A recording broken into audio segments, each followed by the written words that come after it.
Do you know what? I'm starting to think that Sony's success with the PlayStation 4 might not be going to their heads. Over the last few months, we've seen some pretty blatant anti-consumer moves from them, and I have to wonder if it's not because they think they can get away with it due to their dominant position in the market. Conversely, Microsoft seem to be going all out to be consumer-friendly. It's weird because it's almost a mirror image of what we saw at the beginning of this generation, with Sony positioning itself as the consumer-friendly company, while Microsoft decided to drop a nuke on itself.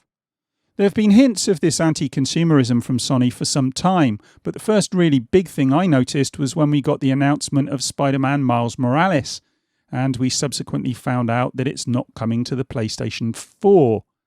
I've said this in previous videos, but there's no reason why Miles Morales can't be on the PlayStation 4. The only reason it isn't is because Spider-Man was insanely popular and Sony are trying to use that popularity to push people into buying the PlayStation 5. I understand it from a business perspective. Of course Sony want to get people to buy the new console as soon as possible, but there's no way it can be defended from a consumer standpoint because it's very clearly an anti-consumer move. And look, it's against the interests of Sony's player base. All those people with PlayStation 4s won't get to play that game unless they upgrade. It's taking the piss.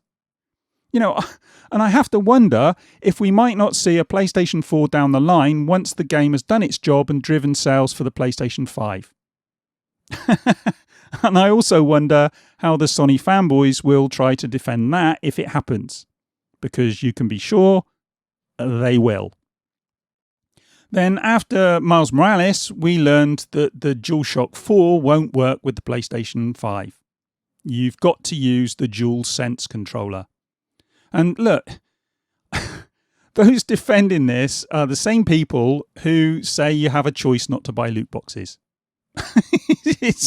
Honestly, I've seen the same people who've defended loot boxes also defending this. And look, their lack of logic is frankly laughable. As I see it, Xbox is offering real choice. Buy new peripherals or continue using your old ones. But according to Sony fanboys, that somehow isn't consumer friendly. It isn't a choice. And yet loot boxes are a choice, and having to use the DualSense controller is a choice? Could anyone get their wires more twisted? Honestly, there's no reason for this other than Sony wanting to make money, much like the decision with Miles Morales. But new consoles have always had new controllers. Yeah, because the way it's always been is a really good argument, and it really holds water, doesn't it? And look, here's the thing. The Xbox Series X is getting a new controller. And I expect it'll get a new Elite controller too at some point. But you don't have to buy it. It's like when Xbox released Gears Ultimate. You could still use the backwards compatible version of Gears on your Xbox One, even up to your Xbox One X, and it would run better. Or you could go out and upgrade to the Ultimate version. In my view, it would have been better in that case for the Ultimate version to be an upgrade to the existing version, and Microsoft have actually embraced that idea for the next gen with smart delivery, but at least you weren't forced to get the new version. And that's true now with the hardware. Look, do you actually think that a lot of Xbox fans won't go out and buy new controllers? Of course they will. Especially when new Design Lab options and special editions start to appear. People want the new stuff, but forcing them to have it is a different approach and a worse approach, as far as I'm concerned, to giving them that option. As it stands, Microsoft are offering you the choice and incentivizing you to upgrade, whereas Sony are trying to force the issue. And personally, I know which company I think is being more consumer friendly. Then we have the Marvel Avengers nonsense. Spider-Man won't be in Marvel's Avengers on Xbox, PC or Stadia. And this is what Crystal Dynamics boss Scott Amos said. He said, it's because of Sony's partnership with Marvel. Yeah, that's not bullshit, is it? Because there are plenty of games that have come out previously that featured Spider-Man. And, plenty of games that were just Spider-Man games that came out on multiple consoles. The only reason I can see for Crystal Dynamics to do this is because Sony have the biggest install base. Quite simply. And also possibly because Sony are throwing their corporate weight around. Amos also said, if you want Spider-Man in the game, you can buy a PlayStation 4. Does that sound familiar? Because it sounds to me a bit like when Don Matrix said, if you want offline, you have to buy a 360. Is almost as asinine. It could even be worse. Because look, obviously, people can just go out on a whim and buy a new console whenever they like. Because we've all got pots of money sitting in our sheds and under our beds. Because we're all wealthy, like Scott Amos. Oh dear, some people in the gaming industry really are out of touch. It's not easy to buy a new console for most people at the best of times. But we're also in the middle of a global pandemic, in case you hadn't noticed, and a lot of people have lost their jobs. And those that are still in jobs, well, many of them are furloughed and many of them have had to take pay cuts. So how are they just going to go out and buy a PlayStation 4? Yeah! Time to remove your head from your arse, Scott. And look, while I'd rather not see this at all, it would be okay if the exclusive character was a Sony character, like Aloy or Nathan Drake or something. And okay, it may not work in this game, but the idea. If those kind of characters appeared exclusively in a game, I wouldn't really have a huge problem because those characters are only linked with PlayStation and you wouldn't expect to see them on Xbox or other services or platforms. It would be exactly the same if Master Chief appeared as an exclusive character in a multi-platform game. I wouldn't have an issue with it. But Spider-Man's a beloved character from the Marvel Universe, and it isn't intrinsically linked to PlayStation. Excluding him from every other platform is just a cynical business move designed to try and shoehorn people into buying a PlayStation. What's it going to be next? You only get Luke Skywalker on Xbox in the next Star Wars game because Microsoft has done a deal with EA? I'd like to see what the Sony fanboys defending this crap would be like then. I doubt they'd be defending that. Oh yes, we're going to sing from the same hymn sheet because we realise we'd look like hypocrites otherwise. Yeah, that ain't going to happen, is it? In many respects, these fanboys, well, they're worse than the corporate mouthpieces like Scott Amos who spout this nonsense.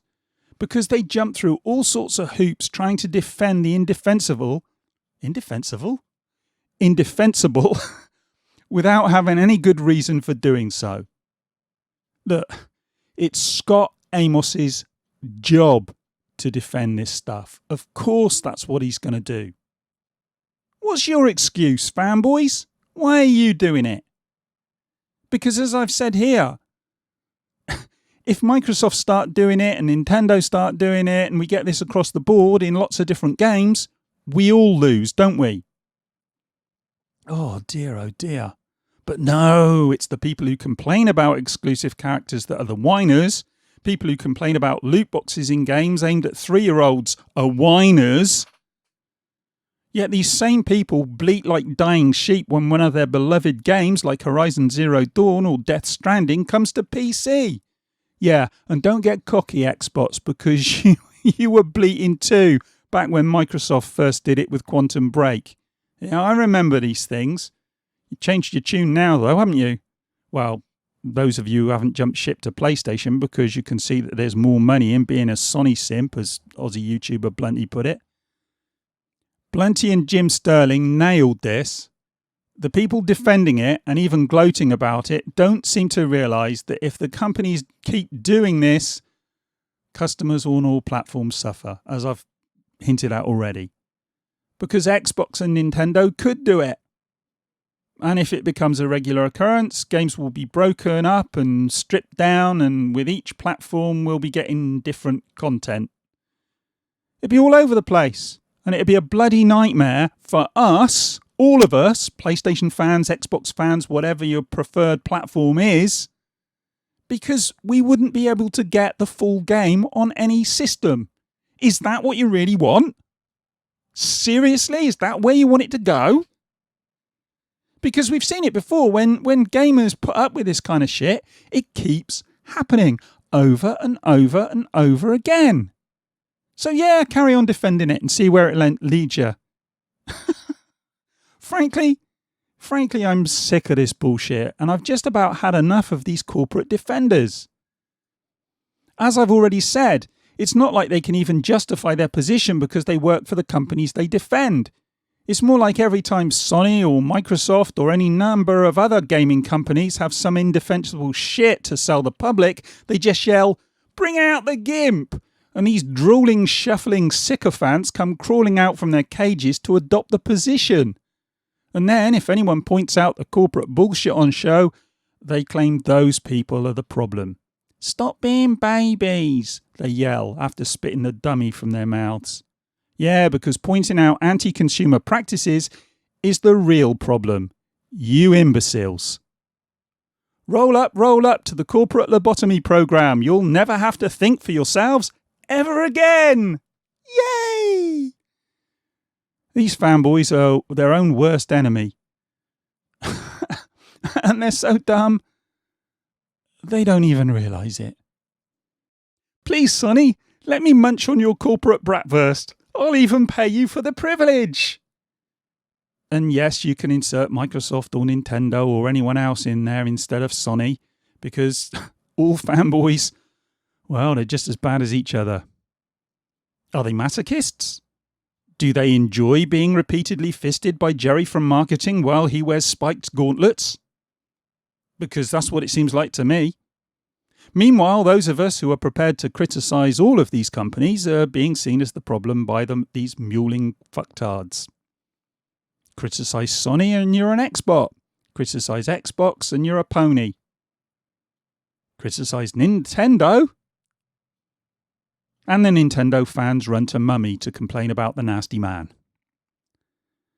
What they all fail to see is that it isn't those of us who criticise all these companies, and yes, praise them too, that are the problem. It's those who will only praise their platform of choice, or the company that they follow and are fans of, and only criticise everybody else. I know I've said it before, but those people, they're morons.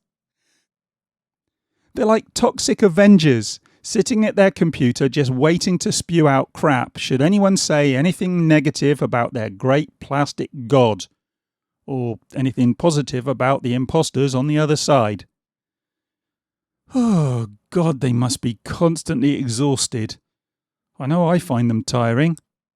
The fact is, as it stands, Sony are showing clear signs of being anti-consumer, while Microsoft are being very pro-consumer currently. And that's the important point. Currently. I don't expect them to stay that way if they ever get dominant in the market. Because in the past, it hasn't always been the case that Microsoft have been pro-consumer. And it could change in the future, because that's what happens when companies get dominant. Right now, though, Microsoft are being pro-consumer, on the whole. And Sony, well, they're showing signs of not being pro-consumer. I mean, more than signs. It's blatant. And look, if you have a problem with me saying this, then fine. You've every right to think whatever the hell you like. And I have every right to think you're an imbecile.